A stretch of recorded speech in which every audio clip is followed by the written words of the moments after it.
पूज्य श्री महाराज की जय।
परम आराध्य देव,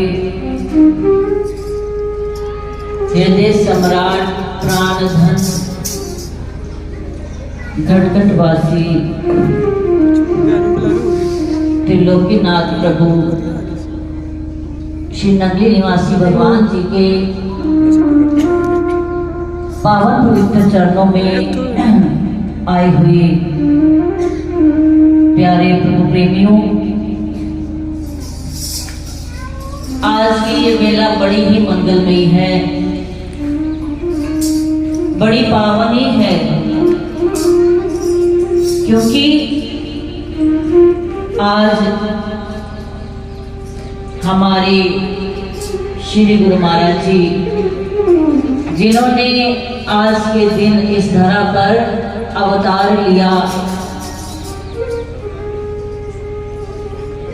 हम सब जीवों के कल्याण के लिए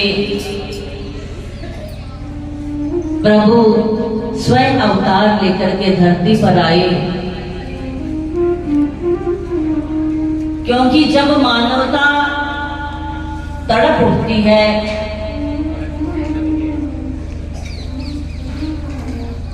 वो विकारों के थपेड़े सह रही होती है,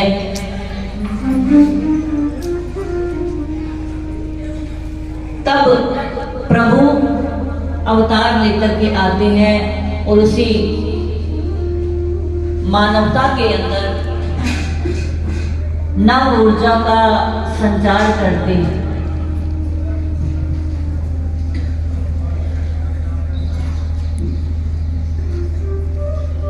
श्री नगली निवासी भगवान जी, जिनका अवतार आज के दिन बसंत पंचमी 1884 में माँ राधे और प्रभु दयाल जी के घर में तेरी में हुआ,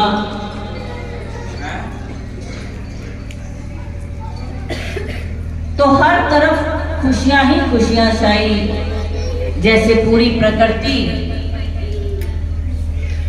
खिलखिला उठती है बसंत ऋतु के आने से, फूलों से सज जाती है। ऐसे ही हमारे प्रभु बसंत वाले दिन आए और हम सब के जीवन को उन्होंने सुगंधित किया।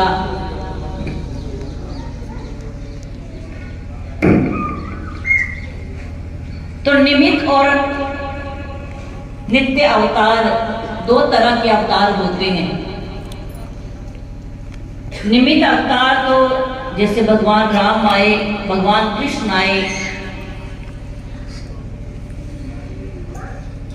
भगवान राम ने रावण का संहार करना था और भगवान कृष्ण ने कंस का, तो वो निमित्त अवतार। और संत अवतार क्या होते हैं? वो नित्य अवतार होते हैं, जो समय समय पर आकर के जन कल्याण का कार्य करते हैं। जब जब हुए धर्म की हानि, बढ़े असुर अदम अभिमानी, तब तब प्रभु धर विविध शरीरा, हरहु कृपा निधि सज्जन पीड़ा। कहते हैं कि जब जब धर्म की हानि होती है और अधर्म का साम्राज्य बन जाता है और आसुरी संपदा वाले जो वृत्तियां होती हैं वो सत्पुरुषों को परेशान करते हैं, तंग करते हैं, तब प्रभु रूप लेकर, कोई ना कोई रूप लेकर इस धरा पर आते हैं और सत्पुरुषों का, उनकी पीड़ा का हरण करते हैं। तो ऐसे में ही श्री नगरी निवासी भगवान जी जो अवतार लेकर के आए, न जाने कितनी रूहें, असंख्य असीम, जिसकी गिनती नहीं की जा सकती, इतनी रूहों को तारा और उनके माध्यम से कितने सन्यासी बने। इतिहास में कोई और उदाहरण नहीं है कि जिन्होंने शरणागति का इतना बड़ा विशाल आंदोलन चलाया होगा। श्री गुरु महाराज जी ने हजारों संत बनाए और सबको यही उपदेश दिया कि घर घर, कोने कोने, गांव गांव, शहर शहर, कस्बे कस्बे जाकर के ब्रह्म विद्या का प्रचार प्रसार करो, सेवा सिमरन सत्संग का प्रसार करो। और इतना विशाल रूप ले लिया उन संतों के माध्यम से, लाखों करोड़ों जो रूहें हैं वो गुरु दरबार से जुड़ी हुई हैं, गुरु महाराज जी के चरण शरण से जुड़ी हैं और अपने जीवन में वो सकारात्मक ऊर्जा को प्राप्त कर रहे हैं। तो श्री नगरी निवासी भगवान जी अपने जीवन काल में कितनी ही लीलाएं की, जिसका बखान कर पाना शायद हमारी जीवा में वो ताकत नहीं है कि हम ऐसे दिव्य महापुरुषों की वंदना कर सके, उपमा कर सके, क्योंकि हम तो अदम हैं। मोह सम दीन न दीन हित, तुम समान रघुवीर, अस विचार रघुवंश मणि, हरहु विषम भवबीर। जैसे गोस्वामी तुलसीदास जी ने कहा है कि मेरे जैसा कोई दीन नहीं है और तुम्हारे जैसा कोई दीनों का हित करने वाला नहीं है। और आप इस भगवान राम के चरणों में प्रार्थना कर रहे हैं कि आप हमारे कष्टों का निवारण करें, क्योंकि हम तो दीन हैं, गरीब हैं, अदम हैं। तो ऐसे ही हम भी श्री गुरु महाराज जी के चरणों में प्रार्थना करते हैं, क्योंकि हम अदम हैं और वो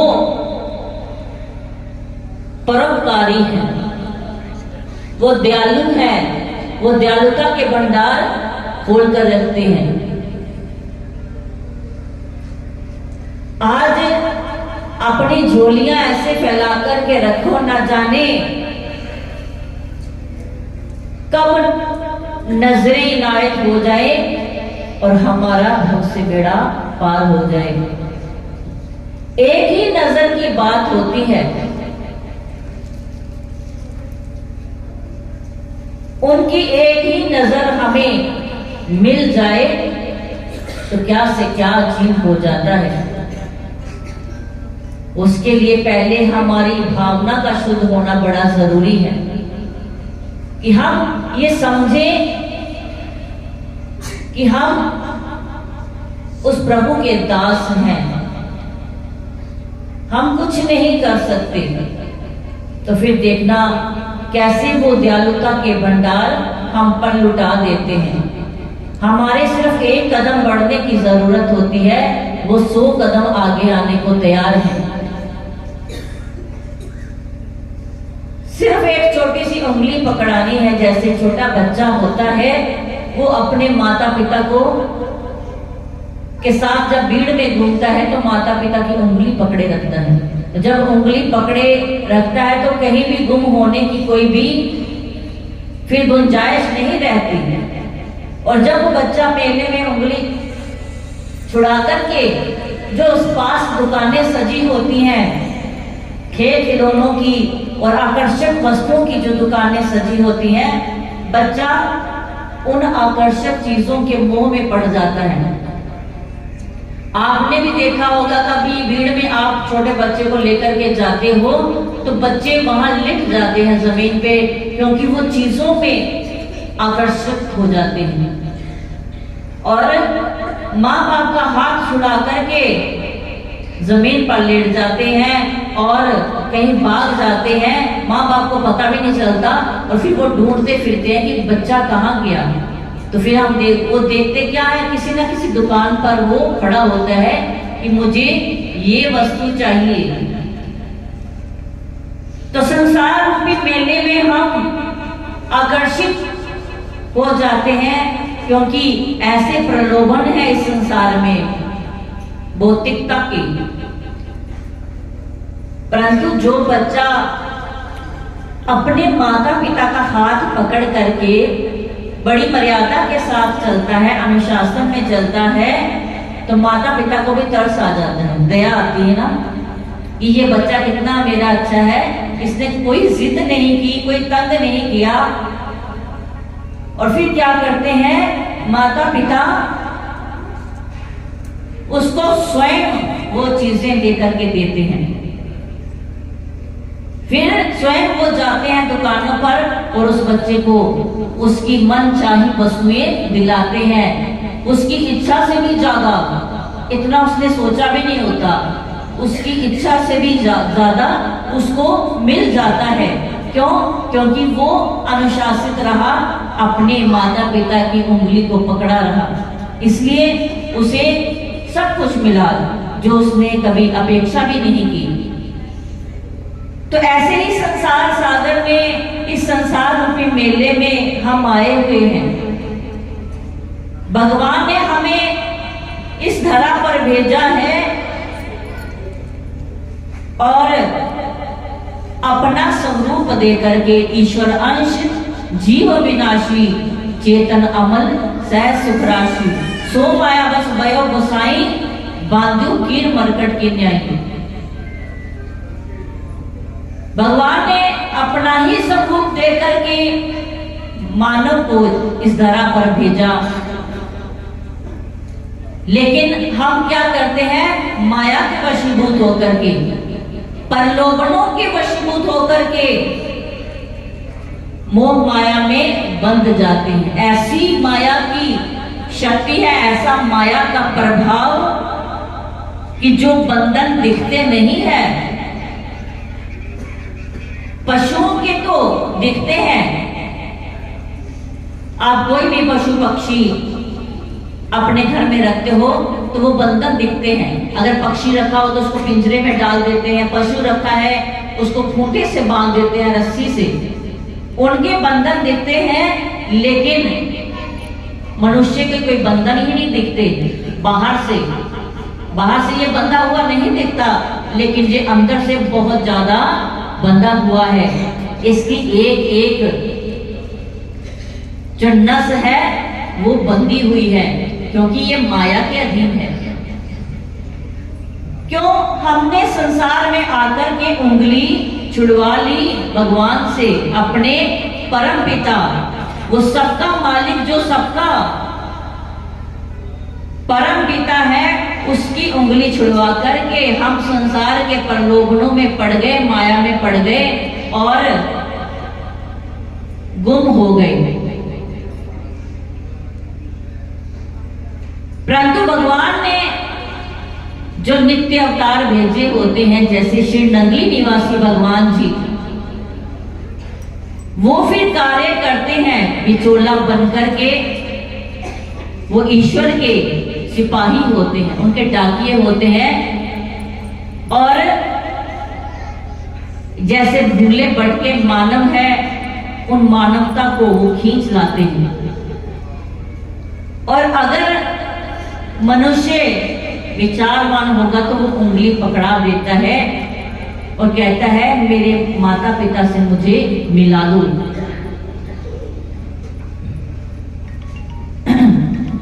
तो अगर हमने श्री गुरु महाराज जी को उंगली पकड़ानी है तो क्या होगा? सीधा कल्याण का मार्ग हमारे लिए खुला है। तो अगर उंगली नहीं पकड़ानी तो फिर संसार के थपेड़े खाने ही पड़ेंगे। इस संसार में रहकर के विषय विकारों में पड़े रहेंगे और ये आयु तो तमाम हो ही रही है, ये तो निकल ही रही है, दिन रात छूट रहा है कुछ ना कुछ। क्योंकि ये काया अपनी नहीं है, ये छूट रही है, दिन ब दिन छूट रही है। यहां कुछ भी स्थायी रहने वाला नहीं, स्थायी रहने वाला सिर्फ उसका नाम है। उसके साथ जुड़ेंगे तो वो हमें वह दे देंगे जिसकी अपेक्षा हमने की नहीं होगी। वो हमें सब कुछ दे देंगे, अपने जो उनका खजाना होता है वो खजाने खोल देंगे आपके सामने। आप घर में रहते हो, गृहस्थी में रहते हो, आप कभी भी किसी को अपने खजाने की चाबी नहीं देते। हमारी माताएं बैठी हैं, चाहे इनके पास थोड़ा बहुत ही हो, चाहे 5-7 हजार ही हो, ये उसको भी ताला लगा के रखती है कि उनका खजाना है, किसी को नहीं दिखाती। क्योंकि ये सांसारिक माया है। लेकिन वो देखो परम पिता हमारे श्री गुरु महाराज जी जो हमारे लिए रहमतों के खजाने खोल कर रखते हैं। कोई आओ तो सही, उसको ग्रहण तो करो। तो माध्यम क्या है खजाने तक जाने का? जो नाम उन्होंने दिया है वो चाबी है, और फिर क्या है? सीधा खुला हुआ है खजाना। जब हम प्रभु के नाम का सिमरन नहीं करेंगे तो कुछ नहीं होता। वो पासवर्ड ही है जिससे वो जो सेफ है वो खुल जाएगी।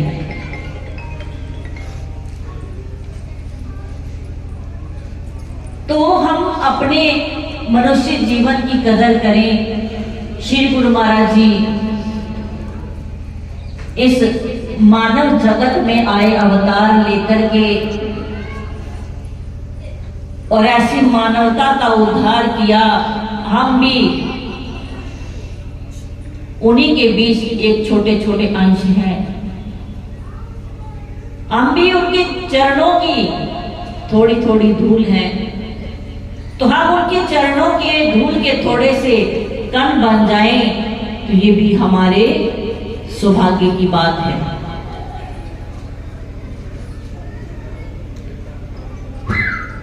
श्री गुरुपद नक मणिगण ज्योति सुमिरत दिव्य दृष्टि ही होती। जो गुरु महाराज जी के चरणों के नख का भी ध्यान कर ले, जो गुरु महाराज जी हैं अपने गुरुदेव के चरणों के नख का भी कोई जो ध्यान करता है तो गुरु महाराज जी उसे दिव्य दृष्टि प्रदान करते हैं। वो हर पल अपने भक्तों की रक्षा करते हैं, अपने भक्तों के लिए सोचते हैं। क्योंकि गुरु संतों का जीवन परोपकार के लिए होता है। कैसे गुरु महाराज जी अपने भक्तों की रक्षा करते हैं। अभी अभी एक उदाहरण हमें मिला है, श्री गुरु महाराज जी का ये दरबार, जिसमें सारे जीव आ रहे हैं, सभी आ रहे हैं अपनी श्रद्धा भावना लेकर के, सेवा सिमरन सत्संग, कोई तन से सेवा कर रहा है, कोई मन से कर रहा है, कोई धन से कर रहा है, क्योंकि तीनों प्रकार की सेवा जो होती है वो उत्तम होती है। किसी के पास धन नहीं है तो उसके पास तन है और मन भी है, और किसी के पास तन नहीं है उसके पास धन है, वो धन से सेवा कर देता है, और जिसके पास ना तन है ना मन है उसका कुछ नहीं हो सकता। तो दरबार में शरीर से सेवा करने वाले भक्त बहुत हैं। एक छोटा सा उदाहरण है, हमारे डोली भैया है, इन्होंने बात सुनाई, सभी जानते हैं डोली भैया को। तो ये गुरु दरबार में बड़ी सेवा करते हैं, शरीर भी ऐसा ही है फिर भी, क्योंकि ये गुरु महाराज जी की कृपा है।